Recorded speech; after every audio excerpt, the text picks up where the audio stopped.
السلام عليكم ورحمة الله وبركاته، أحبابي وأصحابي في كل مكان، يا رب تكونوا بخير. معكم أحمد الشاذلي من قناة المداح. النهاردة معادنا مع الجزء الثاني من العراف. يا رب يعجبكم. يلا بينا نبتدي القصة ومنطولش عليكم أكتر من كده.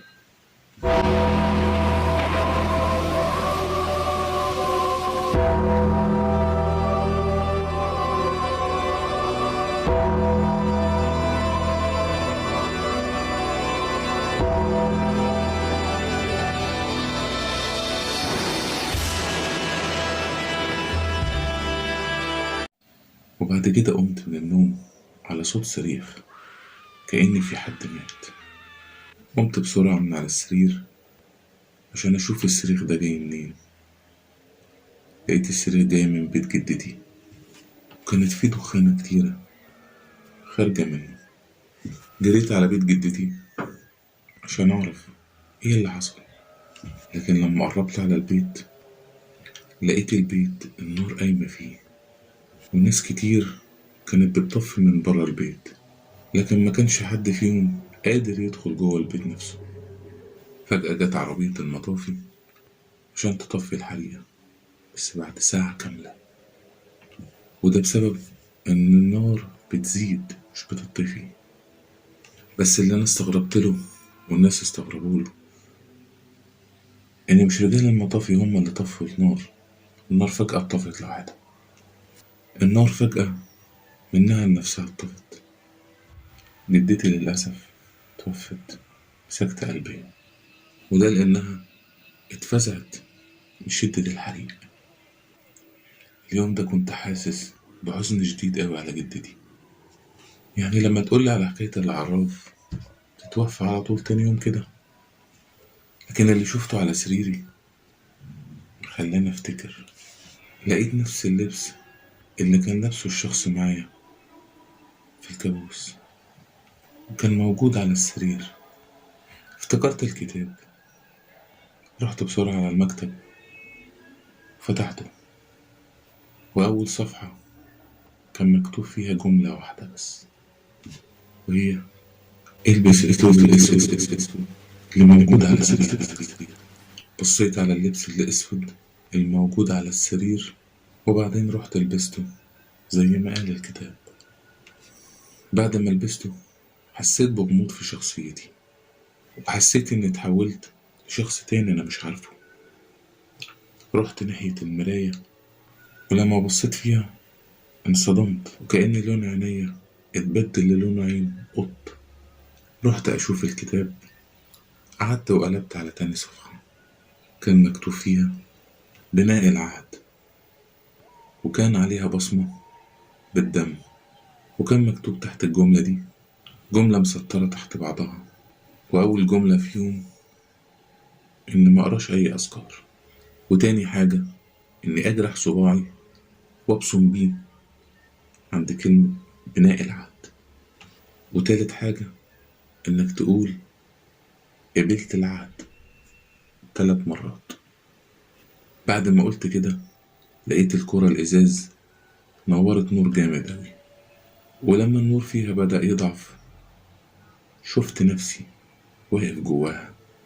النور اللي في الكورة بدأ يهدى واحدة واحدة، ولما هدي النور خالص شفت نفسي واقف وفي إيدي الكتاب.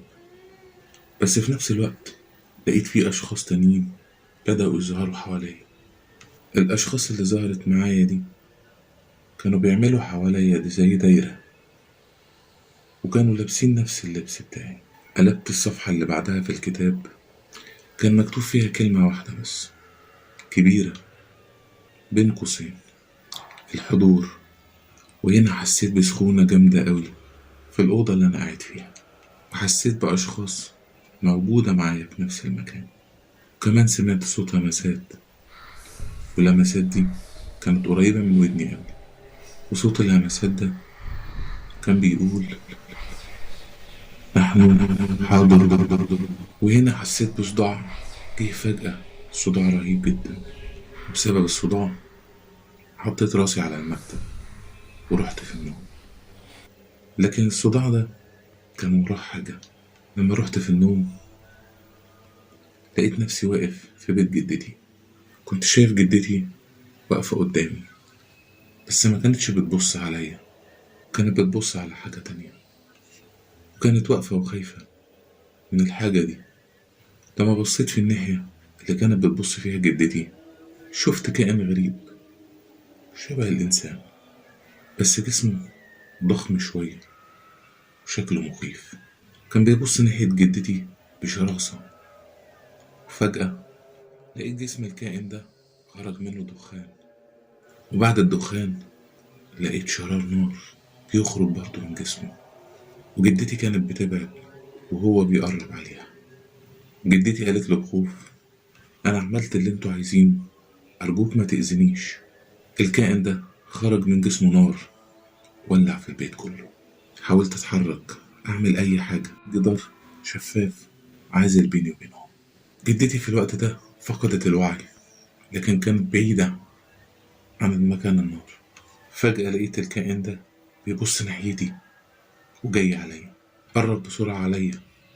وهنا قمت من النوم ورفعت راسي من على المكتب وأنا ببص حواليا. رجعت بصيت في الكتاب تاني عشان ألاقي جملة تانية مكتوبة بتقول: هذا ما حدث لجدتك. فجأة لقيت باب الأوضة بيخبط. لما فتحت الباب لقيت أبويا بيقول لي: في واحد عايزك واقف بره. وهنا حسيت بحاجة غريبة لحظة ما قلعت اللبس. خرجت أشوف مين اللي عايزني. لقيت راجل مسن شكله غريب، أول مرة أشوفه. أول لما شافني ضحك وقال: أهلا أهلا باللي إحنا مستنيينه من زمان. استغربت أوي من الجملة اللي قالها. لقيته كمل كلامه وقال: أنت طولت علينا أوي يا سيدي.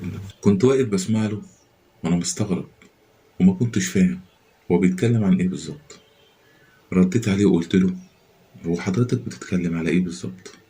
لقيته قرب عليا بابتسامة غريبة وقال: مش انت استلمت العهد من انا عارف كل حاجة حصلت بينك وبيني. ولقيته فجأة سكت وبص على اللبس بتاعي، ولقيت ملامح وشه اتغيرت من الابتسامة لتكشيرة. ولقيته قال: وفين لبس العهد؟ بص لي بحدة كده وقال: اللي انت عملته ده هتندم عليه. لسه ما كملش الجملة وفجأة لقي دخانة طالعة من أوضتي والنار مولعة فيها. وبهنا أحبابي وأصحابي في كل مكان نكون وصلنا لنهاية الجزء التاني من العراف. يا رب تكون قصتنا عجبتكم والجزء التاني النهاردة كمان عجبكم. كل سنة وانتم طيبين بمناسبة شهر رمضان الكريم. أتمنى منكم زي كل مرة الدعم بجد. نفسي أعلي من القناة دي بجد، أنا بتعب فيها بجد، بس بتعب فيها عشان القناة تعلى. مش عايز أطول عليكم، ما تنسونوش من دعمكم. كل سنة وانتم طيبين. يا رب تكون قصتنا النهاردة عجبتكم. كان معكم أحمد الشاذلي من قناة المداح. أشوفكم في الجزء الثالث على ألف خير. السلام.